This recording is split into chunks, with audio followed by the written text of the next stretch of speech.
put an end point to this thing. Our daily feature where we take a look back at some of the things that happened in the world of sports on this day, and it subsequently is called On This Day. It's the Sports Kings. On this day. All right, Rob. On this day in 1930, the first organized night baseball game was played in Independence, Kansas. On this day in 1961, the NFL chose Canton, Ohio as the site for the Professional Football Hall of Fame. On this day in 1967, the great Muhammad Ali, subsequently, it's just funny, kind of ironic, refused induction into the U.S. Army and was stripped of his boxing title. He cited religious grounds for his refusal. That's just, I say it's ironic only because, of the protests that's going on right now in Baltimore. And, a lot of these, Chris Canty also spoke out about what's going on in Baltimore. And Carmelo, a Baltimore native, spoke out about the things that are going on up there as well. It wasn't just Ray Lewis. On this day in 1971, Hank Aaron, he hit his 600th career home run. On this day in 1985, when Billy Martin was named the manager of the New York Yankees for the fourth time. Kept bringing it back, I guess. Wow, that's weird. On this day in 1987, it was announced that the NBA expansion teams would be in Charlotte. They were the Hornets, turned to the Bobcats, now the Hornets again, and Miami in 1988. So today was the announcement for what would happen a year later. In 1988, on this day, the Baltimore Orioles lost for the 21st consecutive time. It was the longest streak to start a season in Major League Baseball. Wow, dang, that's probably a month worth of losing. Right. Good God. On this day in 1995, the year of my high school graduation, Michael Jeffrey Jordan, in his first playoff game since his one-year hiatus from the game, scored 48 points to lift the Chicago Bulls past those Charlotte Hornets 108-100. And finally, on this day in 2012, Chicago Bulls guard Derrick Rose would miss the remainder of the playoffs with a torn ligament in his left knee. Yep, 3 years ago, man, when we saw Derrick Rose in that garbage time tear that ACL, no contact. And now every time that you see the man trip or limp or fall, there's a gasp in the arena, home or away. Derrick Rose had a pretty nice playoff so far, though. I'm glad we ended on that one too, because speaking of the playoffs, we can move on to our playoff recaps from yesterday. We saw 3 ball games yesterday. We saw the Bucks and the Bulls. We saw the Hawks and the Nets, or maybe that's in a different order. We saw the Hawks and the Nets, the Bucks and the Bulls, and we saw the Grizzlies and the Blazers. We'll start with the first game. We'll go in chronological order as they were played yesterday. The Hawks dropped another one. Yeah, the series is now tied, ladies and gentlemen, 2-2, 115-120 in overtime to the Brooklyn Nets. See, about to say New Jersey again. Caught myself. Brooklyn Nets. Brooklyn, stand up. Oh, Rob, bum-ass Darren Williams. 35 points, dude. 35 points for Darren Williams, a career playoff high. He hit 7 threes yesterday, and some kind of way managed to score 16 damn points in the fourth quarter. So that happened. This is a man who averaged 6 points for the first 3 games, and then all of a sudden was like, yeah, you know what? Since we're going to play, let me start playing now. And you hit Jeff Teague and Shelvin Mack and Dennis Schroeder. Yeah, with 35 yesterday. Good for Darren, man. Good for Darren. Hopefully he didn't blow his load on one game. Or maybe if you're an Atlanta Hawks fan, hopefully he did blow his load on one game. They still don't have an answer for Brook Lopez, sorry. 26 and 10 for that kid again. It's going to be, look, man, if this can't be going on if you're an Atlanta Hawks fan, and it's what I warned you guys against when the series started. Style points matter. I don't give a damn what you say. I don't give a damn if it ain't college basketball. For certain teams, yeah, guess what? Style for this team. a team that everybody around the league, including you guys, quiet as kept. You guys who cheer for the Hawks, you're waiting on that other shoe to drop. and now you're getting nervous because you can see it beginning to descend. You're looking at this shoe like, oh my God, what is happening? What is happening? Yeah, you're in a series. For what reason? I don't know why this is even a series. You won your 2 at the crib. They won their 2 at the crib. The Nets, I mean. And now this is where you're at. Kyle Korver in the last 2 games, I guess he's like, you know what, F it. I'll just wait till we get back to Phillips and start hitting threes again. He had like a couple looks at the end that was off balance. One was like hella deep. He was like, you know what, I'm Kyle Korver. Watch me shoot. And yeah, it was bang, bang, bang. Then you had the Paul Millsap play towards the end. This is a question that was asked at the beginning of the season. And this was a statement that was made to me at the beginning of the season when I asked the question, because I didn't just jump in. Like I called my guy, was like, what the hell is going on with the Hawks? Why are they good? I don't know. I see what I'm seeing, but I don't understand what I'm seeing. Why is this team good? It's probably about a quarter of the way through the season. What the hell is happening? He was like, well, good coaching, good system. I got a bunch of guys that bought in. But there's really no answer for why. And he was like, they're probably going to be probably going to be regular season good. But then you got to ask your question. When you need buckets, who is that guy? Yeah. When I got asked who the question, is that guy? I said, is it Jeff T? Is it Paul Millsap? Is it Al Horford? I don't know. Could any one of those be the guy? And he was just like, we'll see. Playoffs are coming, and we'll see. And you know what we haven't seen? That. Who's the guy who's going to stop the bleeding?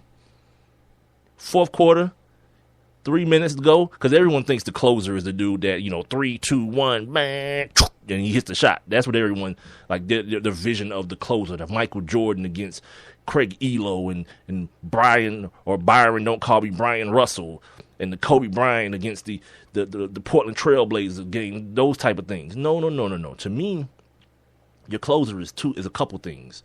The guy who you can depend on getting defensive stops against the other team's best player in the final minutes of the game, and the guy who quells all hope from bum teams. When a bum team goes on like a 10-4, 12-4 run and gets the lead within 2, yeah, your closer comes down and hits a 3 and says, it ain't 2 no more, it's 5. Then I'm going to get this steal and this breakaway dunk. Now it's going to be 7.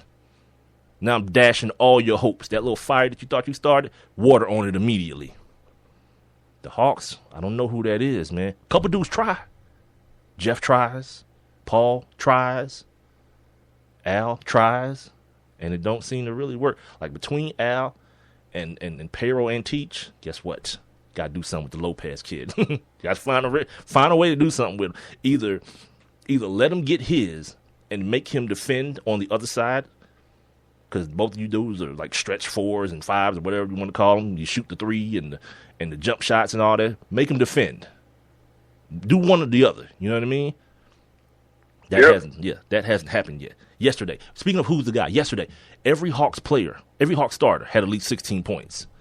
Normally, in a win, you would say, wow, that's great distribution, and that's all these great things. But you lost to a dude that scored 35 and another dude in Lopez that scored 26.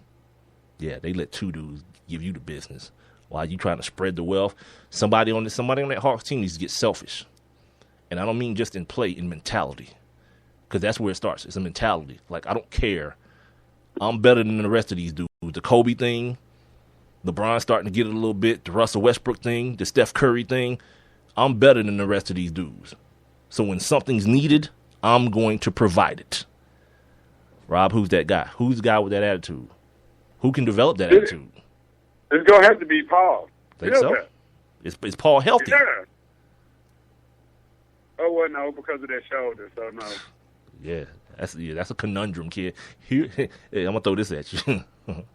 The most effective, consistent dude on this team in the playoffs has been who so far? Watch this.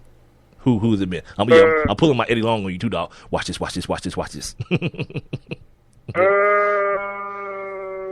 Yeah. Yeah. Maybe Dennis Schroeder. You'd be wrong. You'd be wrong. It is the only, DeMarais Carroll. Listen to this. The Hawks are at plus 87 when he's on the court.